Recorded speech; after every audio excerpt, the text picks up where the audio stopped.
नमस्कार। जैसा कि आपको पता है, पिछले वर्ष 2 अक्टूबर से जन सुराज अभियान के तहत हम लोगों ने जो ये पदयात्रा शुरू की है वो पश्चिम चंपारण गांधी विधिहरवा आश्रम से चल के अभी करीब 9 महीने में हम समस्तीपुर में आपके उजियारपुर प्रखंड में कल पहुंचे हैं। पिछले 9 महीनों में हम लोगों ने करीब 3000 गांवों में पैदल चलने का ये पूरा जो प्रयोजन है इसको किया है। गांव में रहने का प्रयास किया है, लोगों से जाकर मिलने का प्रयास किया है, जितनी बातें समझ सकते हैं लोगों की समस्याओं के बारे में, लोगों की आशाओं अपेक्षाओं के बारे में उसको सूचीबद्ध किया है। और लोगों की गरीबी और पिछड़ापन जो बिहार में है उससे बाहर निकलने का जो कुछ भी रास्ता खुद की समझ से और सारे विशेषज्ञों ग्रामीणों की राय से जो बन सकता है उसको बनाने का प्रयास किया गया है। ये पूरा पदयात्रा का एक मुख्य उद्देश्य वही है। तो अभी तक जो मैंने बिहार में देखा वो आपसे साझा करेंगे संक्षिप्त में, और फिर आपके प्रश्न भी लेंगे। 3000 गांवों में करीब पैदल चलने के बाद मेरा ये अपना अनुभव है कि बिहार में बेरोजगारी और पलायन ये लोगों के लिए सबसे बड़ा मुद्दा है। इसकी चर्चा थोड़ी कम या ज्यादा हर जगह होती भी है। आप लोग ये भी कह सकते हैं कि बेरोजगारी और पलायन मुद्दा है, ये जानने के लिए पैदल चलने की क्या जरूरत है, ये तो सबको मालूम है। लेकिन अगर आप पैदल चलते हैं, इतने गांव में जाते हैं, तो इन समस्याओं के विकरालता का और इसके सामाजिक आर्थिक पहलुओं की आपको समझ होती है। बिहार में पलायन बहुत बड़ा मुद्दा है, लेकिन इसका परिवार पर और समाज जीवन पर क्या असर है इसकी चर्चा बहुत कम होती है। ज्यादातर लोगों को लगता है कि पलायन जो है वो गरीबों की समस्या है। जो गरीब आदमी हैं, गरीब परिवार हैं, उनके बच्चे बाहर मजदूरी रोजगार के लिए बाहर जाते हैं। लेकिन 9 महीने पैदल चलने के बाद मैं आपको विश्वास से कह सकता हूं कि शायद ही कोई बिहार का परिवार है जिसको पलायन की पीड़ा न झेलनी पड़े, चाहे आप मध्यम वर्गीय परिवार हैं या आर्थिक तौर पे सुदृढ़ परिवार है। जो गरीब व्यक्ति है, गरीब परिवार है, उनके बच्चे, उनके लोग मजदूरी करने के लिए बाहर जा रहे हैं। जो मध्यम वर्गीय परिवार हैं या आर्थिक तौर पे सुदृढ़ परिवार है, उनके बच्चे पढ़ाई और नौकरी के लिए बाहर जा रहे हैं। बाहर तो सभी को जाना है। गाँव में जब हम लोग पैदल चल रहे हैं तो हम लोग को महिलाएं मिलती हैं, बच्चे मिलते हैं, बूढ़े मिलते हैं। ज्यादातर गांव में 50 से 60% युवा जो है वो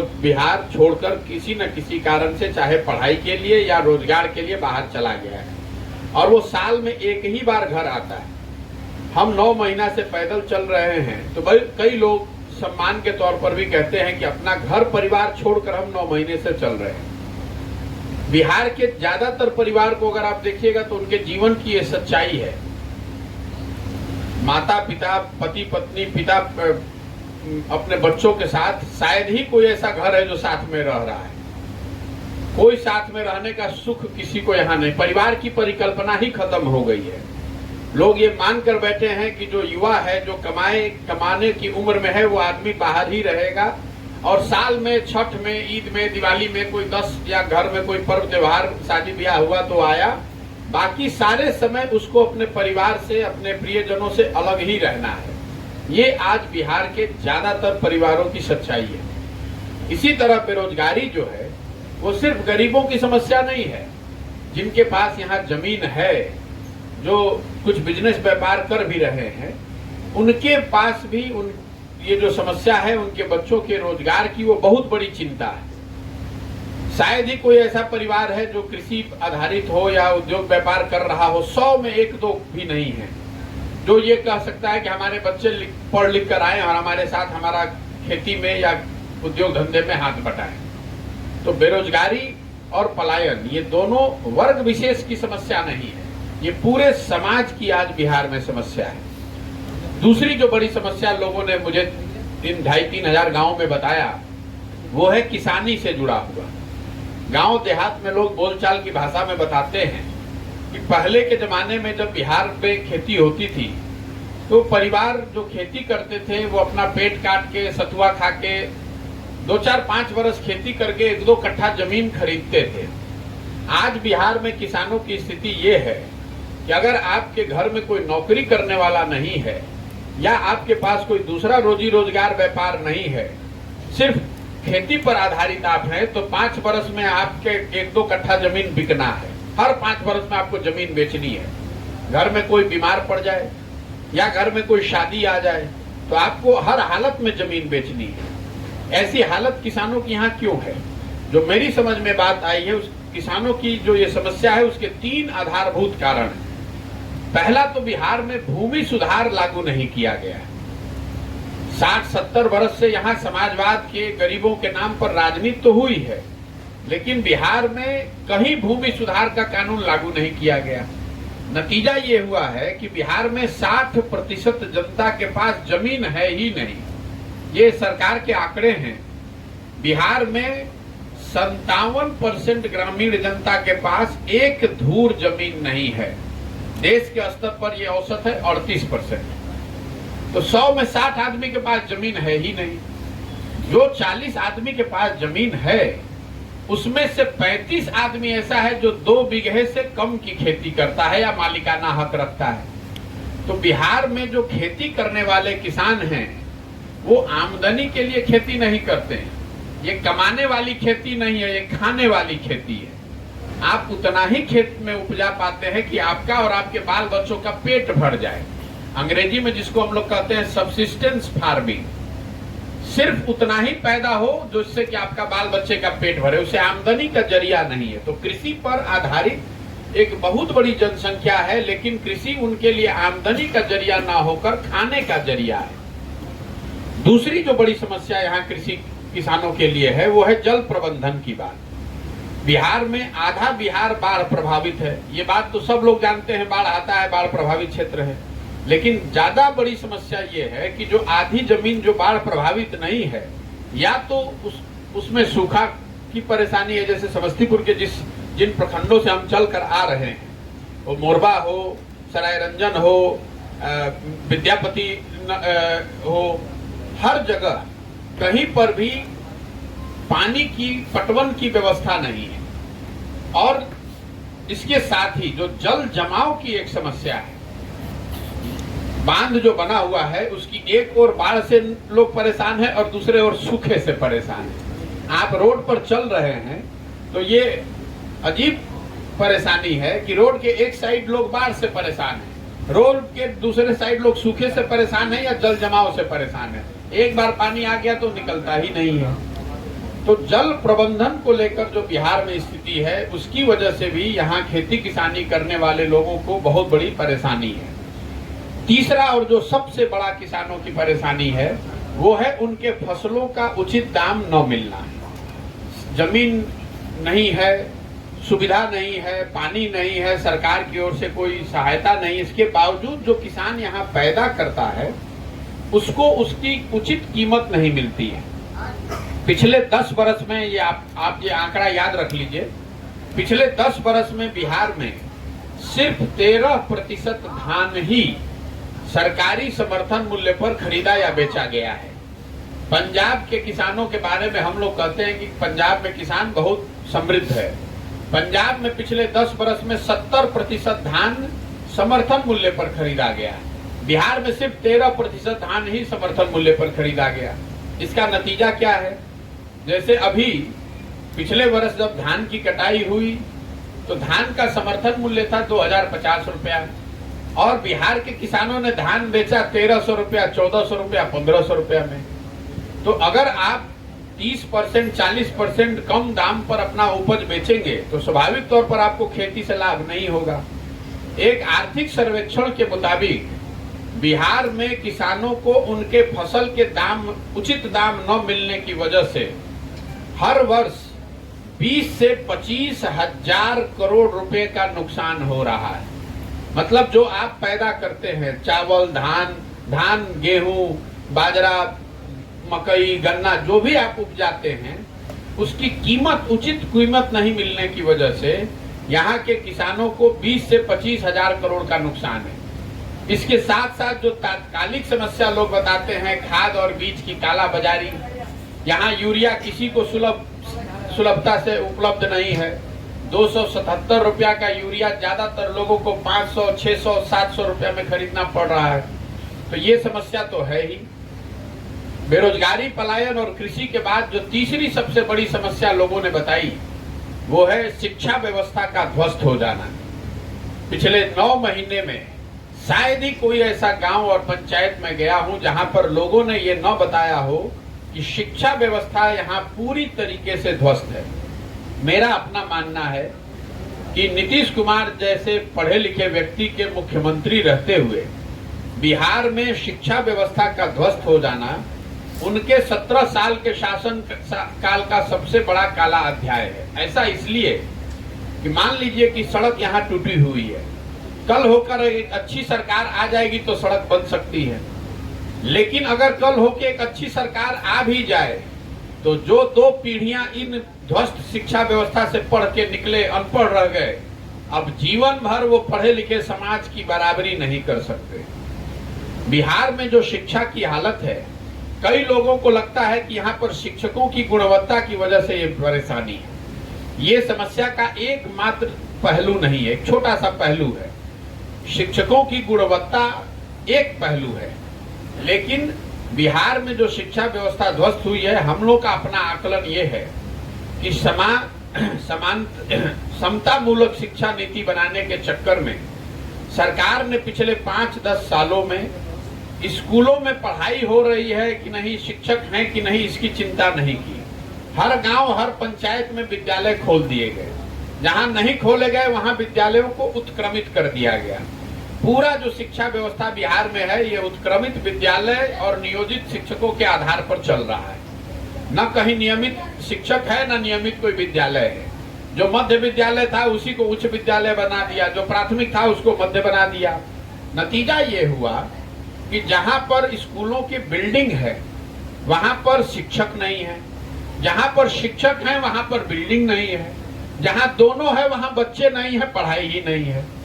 ज्यादातर जगहों पर यही हालत है। और सिर्फ ये स्कूली शिक्षा की बात नहीं है, कॉलेज की शिक्षा की भी हालत यहाँ बिहार में वही है।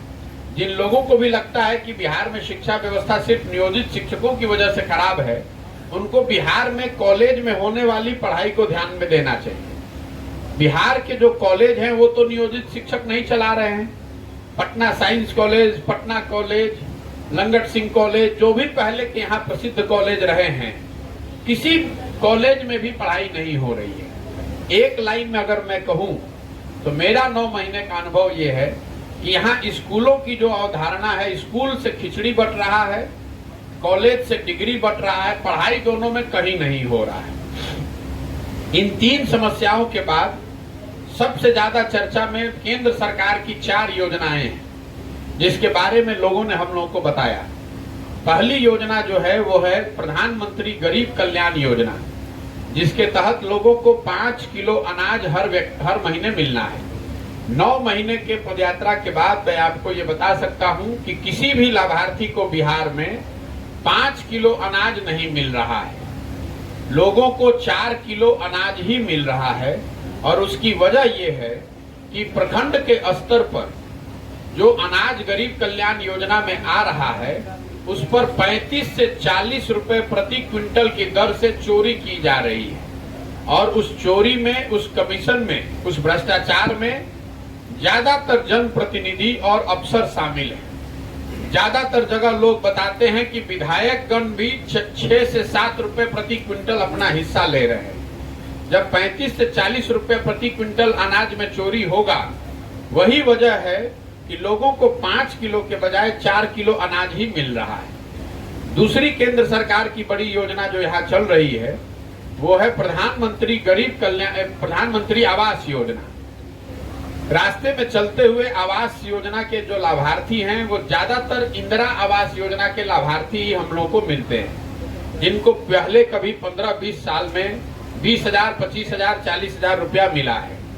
प्रधानमंत्री आवास योजना के तहत लाभार्थियों को 1,40,000 रुपया मिलना है, लेकिन बिहार में इस योजना के लाभार्थियों को 20,000 रुपया से 40,000 रुपया घूस के तौर पर देना पड़ता है। कुछ जगहों पर जहां जनप्रतिनिधि पैसा नहीं ले रहे हैं, वहां पर भी इंदिरा आवास प्रधानमंत्री आवास योजना में आपको 20,000 रुपया तो घूस देना ही देना है। अफसर तो पैसा लेगा ही लेगा, जनप्रतिनिधि भी जहां पैसा ले रहे हैं वहां पर ये घूस, ये भ्रष्टाचार 35,000 40,000 रुपए तक है। इंदिरा आवास प्रधानमंत्री आवास योजना में नाम लिखवाने से लेकर उसकी तीसरी किस्त जारी होने तक पूरी एक व्यवस्था बनी हुई है। 1,000 रुपया नाम लिखवाने का, इंदिरा आवास योजना में आपका फोटो खींचकर आगे भेजने के लिए 2,000 रुपया, पूरी व्यवस्था बनी हुई है। हर व्यक्ति को ये पैसा देना है। तीसरी जो सबसे बड़ी योजना केंद्र सरकार की है वो है स्वच्छ भारत अभियान। इसकी चर्चा भी देश में हर जगह पर है। तो बिहार में इतने गांवों में चलने के बाद मैं आपको बता सकता हूं कि खुले में शौच बिहार के ज्यादातर गांव की आज भी सच्चाई है। जहां पर भी ये ODF का सर्टिफिकेट जारी किया गया है, ये अफसरों और जनप्रतिनिधियों ने मिली भगत करके झूठा सर्टिफिकेट जारी किया है। शौचालय बनाने के नाम पर 2,000 रुपए प्रति शौचालय अफसरों ने लोगों से पैसा लिया और हर जिले में लिया है। जहां अब उसके बाद शौचालय बना कि नहीं, शौचालय का उपयोग हो रहा है कि नहीं, इसकी चिंता किसी ने नहीं की है। चौथी बड़ी योजना केंद्र सरकार की है मनरेगा की।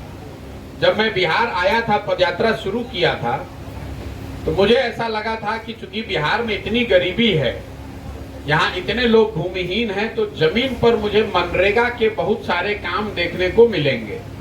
लेकिन 9 महीने पैदल चलने के बाद मैं आपको ये बता रहा हूँ कि अभी तक हमको मनरेगा का कोई सक्रिय काम होता दिखा ही नहीं। रास्ते में चलते हुए लोग बताते हैं कि ये पेड़ मनरेगा के अंतर्गत लगाया गया है, या कोई पंचायत भवन आंगनबाड़ी सेंटर में मनरेगा का धन का या मजदूरों का उपयोग किया गया है।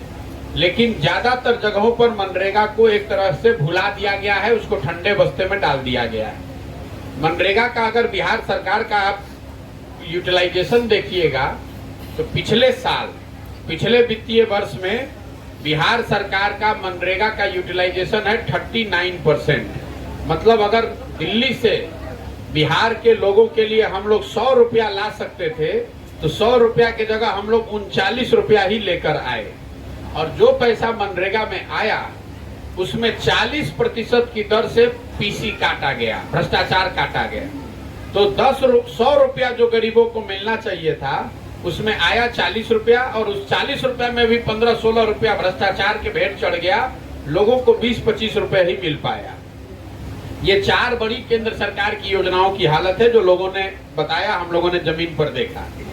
इसके बाद जो राज्य सरकार की योजनाएं हैं उसके तहत सबसे बड़ी चर्चा जो है वो 7 निश्चय योजना की है। तो 7 निश्चय योजना में एक सबसे बड़ा पहला जो वादा था वो था युवाओं के लिए कि बिहार में 18 साल से 35 साल की उम्र के सारे बेरोजगार युवकों को हर महीने 1,000 रुपए की मासिक सहायता मिलेगी। मुझे ऐसा लगता है कि इस योजना को शुरू ही नहीं किया गया है, क्योंकि अभी तक मुझे ये योजना 2015 से चल रही है, लेकिन अभी तक मुझे पिछले 9 महीनों में एक भी आदमी नहीं मिला, एक भी युवा नहीं मिला जिसको इस योजना से 1,000 रुपया या कोई पैसा मिला हो। दूसरी योजना जिसकी चर्चा थोड़ी बहुत जमीन पर भी होती है वो है स्टूडेंट क्रेडिट कार्ड। बिहार में 2015 में ये योजना बनाई गई, जिसके तहत ये परिकल्पना किया गया था कि 12वीं से आगे पढ़ाई के लिए किसी भी बच्चे को अपने परिवार से आर्थिक मदद न लेना पड़े, इसके लिए सरकार वो ऋण उपलब्ध कराएगी। उस समय का अनुमान था कि 1.25 करोड़ बच्चों को इसका लाभ मिलेगा। बिहार सरकार का अपना ही दावा बता रहा है कि पिछले 8-9 वर्षों में सिर्फ 8-9 लाख बच्चों को ही इससे मदद मिली, और इस योजना को भी धीरे धीरे सरकारी दफ्तरों से और समाज से दोनों से भुला दिया गया है। जिस योजना की चर्चा गांव देहात में हर जगह हो रही है वो है नल जल योजना। नल जल योजना के तहत ये सोच थी कि हर घर में टैप से पानी पहुंचेगा, नल से पानी पहुंचेगा। सरकार का दावा ऐसा है कि 2/3 जगहों पर 2/3 गांव में, वार्ड में नल जल योजना चल रही है। हम लोगों ने जो जमीन पर देखा 2/3 से ज्यादा नल जल योजना काम नहीं कर रही है। कुछ जिलों में जैसे पश्चिम चंपारण में, शिवहर में 90% ऐसी योजनाएं काम नहीं कर रही हैं। कुछ जिलों में 60% 70% योजनाएं काम नहीं कर रही, लेकिन ज्यादातर योजना काम नहीं कर रही। इसकी वजह यह है कि बनाते समय जो तकनीकी प्रॉब्लम हुई, जो उसमें भ्रष्टाचार हुआ, ये तो पहलू है जो सब लोग चर्चा कर रहे हैं। एक जो नई बात समझने में आ रही है, नल जल योजना इसलिए भी नहीं चल रहा है कि ज्यादातर वार्ड सदस्य जिनके कार्यकाल में नल जल योजना को बनाया गया, उन्होंने नल जल योजना को उस जमीन पर बनाया है जो उनके हित मित्र दोस्त या उनकी अपनी जमीन थी। लोगों को ऐसा लगा कि जिसके जमीन पर नल जल योजना बनेगी उसको सरकारी नौकरी मिल जाएगा।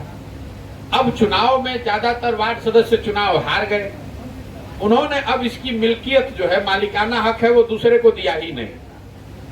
कई जगहों पर गांव में नल जल योजना को लोग अपने व्यापार के लिए यूज कर रहे हैं। शादी ब्याह में बेजाता नल जल योजना का पानी चलाकर पानी टैंकर से बेच रहे हैं। तो ये एक जो बड़ी समस्या है कि नल जल योजना जहां जिस जमीन पर खड़ी है, वो जमीन का मालिकाना हक सरकार के पास है ही नहीं। तो जिसका वो जमीन है वो चाहेगा तो चलेगा, नहीं चाहेगा तो कुछ ना कुछ उसमें बिगाड़ देता है। ये एक बड़ी समस्या है जिसकी चर्चा नहीं हो रही है। एक और जो बड़ी योजना है वो है नालियों गलियों के पक्कीकरण की योजना।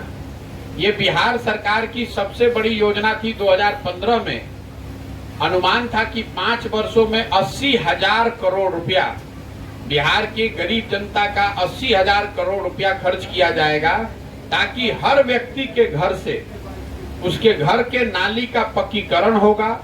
नालियों को लाकर गांव में एक बड़े नाले से जोड़ा जाएगा और पानी को निकाला जाएगा।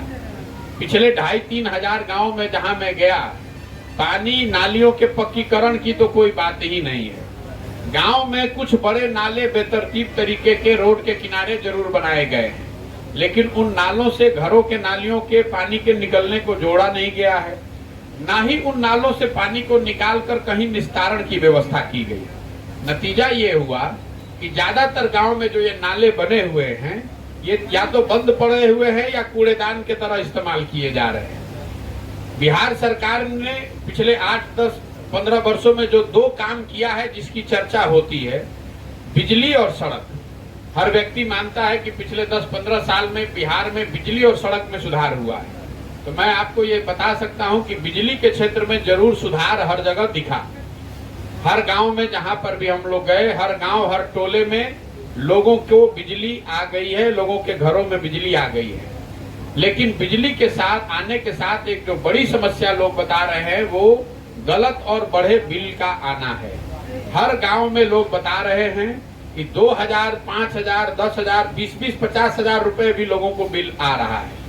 एक बार आपका बिजली का बिल गलत आ गया तो आप लोक अदालतों का और सरकारी दफ्तरों का चक्कर लगाते रहिए, कोई सुनवाई नहीं है।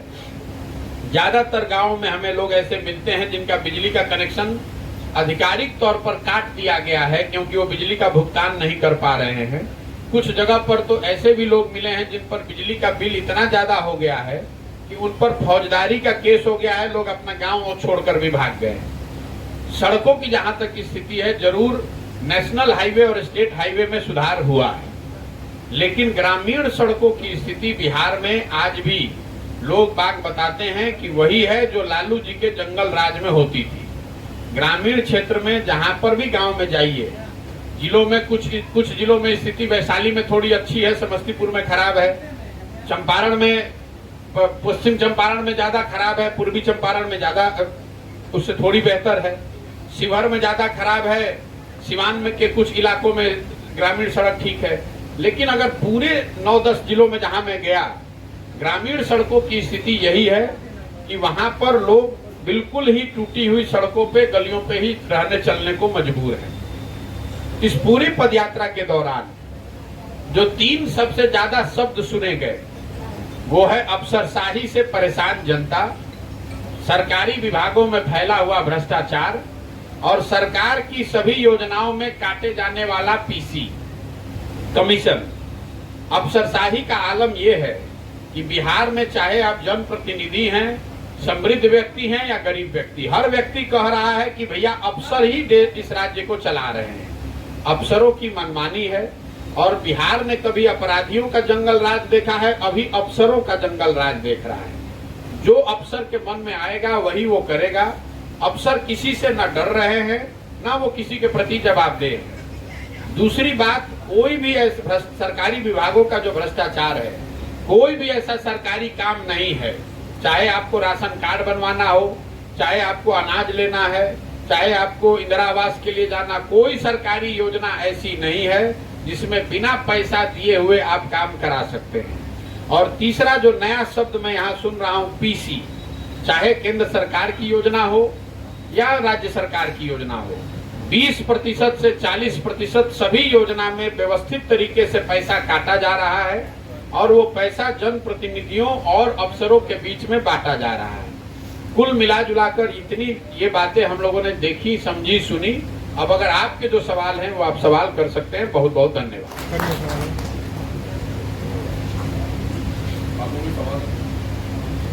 बोलिए भैया।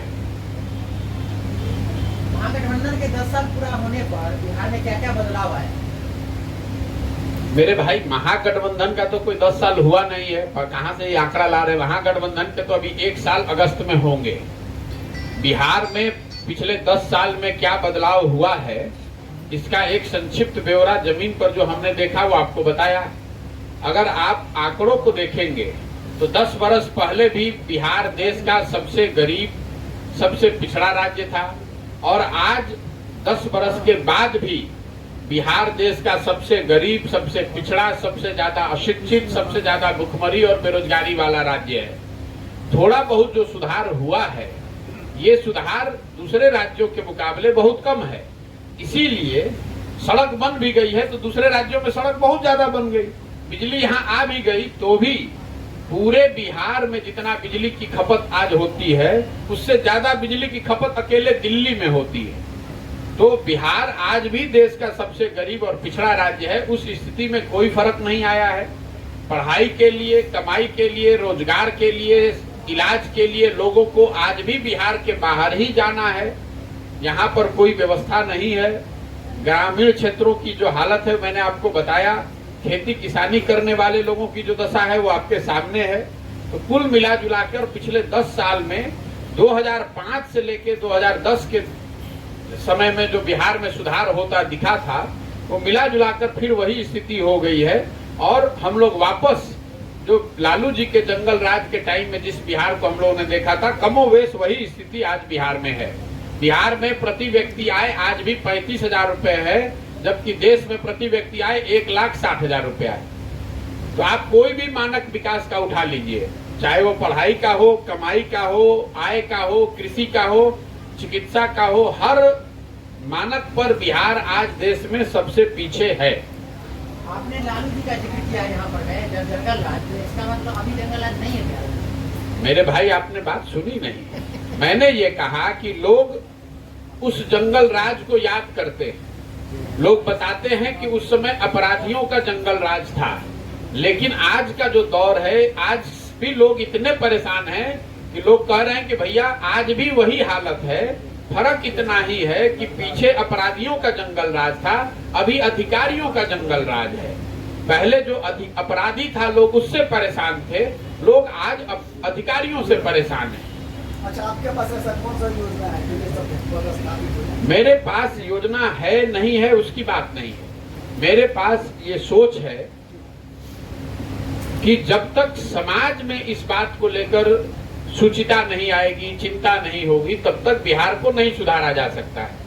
कोई एक व्यक्ति, कोई एक दल ने बिहार को नहीं बिगाड़ा है। बिहार 1965 से लेकर अभी तक लगातार दूसरे राज्यों के मामले पिछड़ रहा है। इस दौरान तो 27 से ज्यादा लोग मुख्यमंत्री बने। आपने जिसको भी उचित समझा सबको वोट दिया, सबको चुनकर जिताया। आपने 40 वर्ष कांग्रेस को जिताया, फिर 15 वर्ष लालू जी का राज रहा, 17 साल से हम लोग नीतीश जी, मोदी जी का भी राज देख रहे हैं। लेकिन सच्चाई ये है कि जनता के जीवन में कोई बहुत परिवर्तन नहीं हुआ है। उसकी वजह यह है कि हम लोग बिहार में सारी बातों की चर्चा तो करते हैं, हम लोग परेशान भी हैं, लेकिन जिस दिन वोट होता है तो वोट हम लोग अपनी समस्याओं पर नहीं करते हैं। वोट हम लोग अपने बच्चों के पढ़ाई और रोजगार के लिए नहीं करते हैं। बिहार में वोट होता है जाति के लिए, बिहार में वोट होगा हिंदू मुसलमान के लिए, बिहार में वोट होगा भारत पाकिस्तान पुलवामा के लिए, बिहार में वोट होगा भाजपा को रोकने के लिए लालू जी को, और लालू जी के डर से भाजपा को।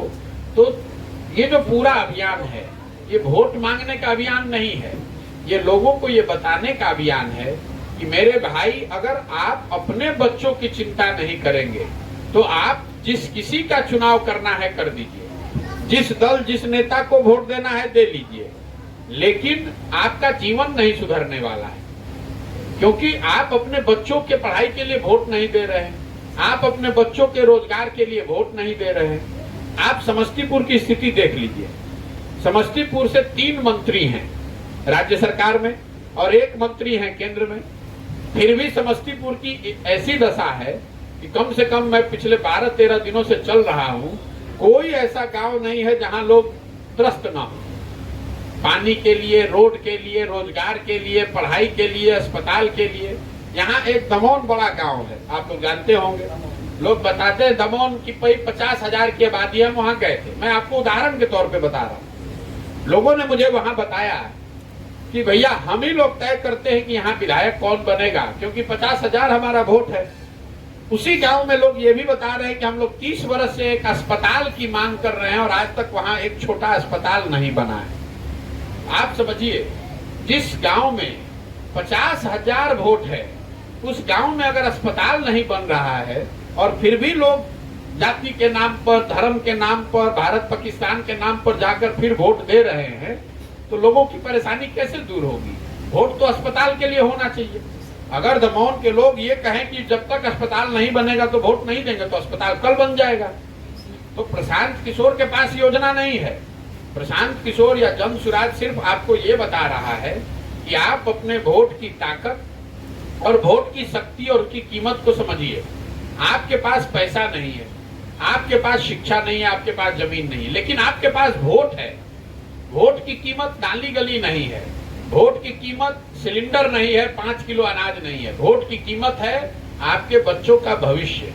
आप अपने बच्चों के पढ़ाई के लिए, उनके रोजगार के लिए, अपने लिए खेती हो, जमीन के लिए, इसके लिए जब वोट करेंगे तभी आपका जीवन सुधरेगा। और नहीं तो आप जाति के आधार पर, धर्म के आधार पर, भारत पाकिस्तान के आधार पर या किसी नेता का चेहरा देखकर अगर आप वोट देंगे, तो चाहे आप लालू जी का चेहरा देख के वोट दीजिए, मोदी जी का चेहरा देख के वोट कीजिए, कि प्रशांत किशोर का चेहरा देख के वोट कीजिए, उससे आपका जीवन नहीं सुधरेगा। जीवन तो आपका तब सुधरेगा जब आप अपने बच्चों का चेहरा देखकर वोट कीजिएगा। यही अभियान है, वही प्रयास कर रहे हैं। इस बिहार को बदलने के लिए आपने तकरीबन 9 महीने से पद यात्रा को प्रारंभ किया है, तो आखिर जनता जिस चीज को आप कह रहे हैं, जो वोट देकर आप विकास को लेकर वोट देते हैं, विभिन्न चेहरों को देकर वोट देते हैं, तो आप अपना पार्टी कब गठन कर रहे हैं? आपको भैया हमको पार्टी गठन करने की जरूरत ही नहीं है। तो आप किधर से लोग ऐसा है, लोगों को अगर विकल्प की जरूरत है, विकल्प की जरूरत आपको है, तो आपको भी प्रयास करना पड़ेगा। हम क्यों दल बनाएं? अगर दल हम बनाएंगे तो मेरा दल हो जाएगा। बिहार की जनता कह रही है कि नहीं, उनका अपना राज होना चाहिए। जन सुराज का मतलब क्या है? जनता का सुंदर राज। नेता का तो बढ़िया राज है ही, सड़क नहीं है, अस्पताल नहीं है, स्कूल नहीं है, लेकिन कोई नेता का लड़का अनपढ़ थोड़े बैठा है, कोई नेता इलाज के बगैर थोड़े परेशानी में पड़ा हुआ है। नेता राज चाहे जैसा भी हो, नेता को कोई दिक्कत नहीं है, दिक्कत जनता को है। तो जनता को की स्थिति तब सुधरेगी जब उनका राज बनेगा। तो जन सुराज में हम बता रहे हैं कि आप अपने बीच से लोगों को ढूंढ कर निकालिए, आप दल बनाइए, साधन की, रणनीति की, व्यवस्था की चिंता जन सुराज पर छोड़िए। अगर आप में वो क्षमता है, आप समझते हैं कि आप में वो काबिलियत है, तो आप आकर दल बनाइए, अपने और अपने बच्चों के बेहतर भविष्य के लिए मिलकर बिहार को सुधारने में कंधा लगाइए। ये जो सोच है कि कोई एक आदमी, कोई एक दल आकर बिहार को सुधार देगा, ये संभव ही नहीं है। अगर बिहार को सुधारना है तो बिहार के लोगों को सुधारना होगा। आप 5 वर्ष बैठकर अपने गरीबी के लिए, अपने परेशानियों के लिए गाना गाते हैं, और जिस दिन वोट होना होता है उस दिन जाकर मोदी जी का चेहरा देख के वोट दे देते हैं। उस दिन अपने जात पर वोट दे दीजिएगा, उस दिन भारत पाकिस्तान पुलवामा पर वोट दे दीजिएगा, तो आपका सुधार होगा कैसे? चाहे प्रशांत किशोर आ जाए, चाहे कोई दूसरा आ जाए, ये सुधार होने वाला नहीं है। सुधार तब होगा जब लोग सजग होंगे अपने और अपने बच्चों के अधिकार और उनके भविष्य के लिए, और तभी कोई सुधार हो सकता है। बाकी कोई योजना आने से बिहार का सुधार नहीं होने वाला। अगर किसी एक व्यक्ति के आने से बिहार सुधरना होता तो पिछले 50 वर्ष में सुधर गया होता। ठीक है भैया, बहुत बहुत पद यात्रा का अगला कदम यह है कि समाज एक साथ आए और समाज का जो वर्ग साथ में आकर दल बनाएगा, वो दल बनाएगा और उसको जन स्वराज मदद करके लोगों की मदद से उसको जिताएगा। लोगों का कहना होता है कि जन स्वराज किसी विशेष पार्टी या टीम के रूप में काम। चलिए 9 महीना से हम ये बात सुन रहे हैं। मान लीजिए कि हम किसी पार्टी के बी टीम है, तो वो पार्टी वाले का हिम्मते नहीं है रोड पर चलने का, और हम 9 महीना से बी टीम बन के रोड पर चल रहे हैं। भाजपा वाला कह रहा है कि हम नीतीश के बी टीम है, नीतीश कह रहे हैं भाजपा के बी टीम है। पहले वो आपस में तय कर लेंगे किसके बी टीम है। आप जरा बताइए कि हम अपना घर परिवार सुख सुविधा सब ऐशो आराम छोड़ के गांव गांव पैदल पैदल 9 महीना से चल रहे हैं किसी के बी टीम के लिए। ये दिमाग अपना लोग ताखा पर रख दिए हैं। अरे भाई, हमारा लड़का यहाँ कोई सरकारी स्कूल में पढ़ रहा है, मेरा बच्चा तो देश का सबसे अच्छा स्कूल में पढ़ता है। यही ए टीम बी टीम करके तो पूरे बिहार को बर्बाद कर दिया। जब आपको अपने बच्चों की चिंता ही नहीं तो भोगिए। हमको बी टीम कहिए, सी टीम कहिए, हमको क्या कर लीजिएगा। हमको यहाँ कोई आके पैसा कमाना है, हमको यहाँ आकर नेतागिरी करनी है। हमने तो वो चीज 10 साल में किया हुआ है ना। जो बिहार का नेता कोई अचीव करेगा जीवन में कभी पाएगा, उतना चीज उससे तो बड़ा हम 10 साल में करके छोड़ कर तब आए हैं ना। हमको किसी का बी टीम ए टीम बनने की क्या जरूरत है। हम अपना काम कर रहे हैं, जो हम समझते हैं समाज के लिए जरूरी है वो कर रहे हैं। जिसको अच्छा लगे वो जुड़े, और न अच्छा लगे तो जिस नेता का, जिस दल का, जिस विचारधारा का झंडा लेकर बदुआ मजदूरी कर रहे हैं कीजिए। कीजिएगा तो भोगिएगा आप, आपके बच्चे भोगेंगे। गरीबी में आप जी रहे हैं, पढ़ाई और रोजगार के लिए आप दर दर का ठोकर खा रहे हैं। उसमें प्रशांत किशोर का हम आपसे वोट मांग नहीं रहे हैं, आपसे चंदा ले नहीं रहे हैं, अपने नाम का झंडा पोस्टर बैनर लगाते नहीं हैं। जो आदमी कह रहा है कि हम किसी के बी टीम का है, बताइए तो यहाँ कोई विधायक है जिस एक दिन भी आया किसी गांव में, किसी का खबर लेने आया आज तक? जो लोग 2-2 बार से 3-3 बार से, जिनके बाप दादा पहले यहाँ विधायक थे, अब खुद विधायक हैं, मंत्री हैं, वो आपकी खबर लेने आ रहे हैं। अब वो कोई आया है तो कह रहा है कि बी टीम है, और आप उसके बाद सुन लीजिएगा तो भोगिए। बिहार को कन्हैया कुमार जैसे युवा की आवश्यकता है। इसकी आप बिहार में लोगों के जगने की जरूरत है। किसी युवा, किसी बुजुर्ग, प्रशांत किशोर और किसी एक व्यक्ति की जरूरत नहीं है। बिहार के लोगों को सजग होने की जरूरत है।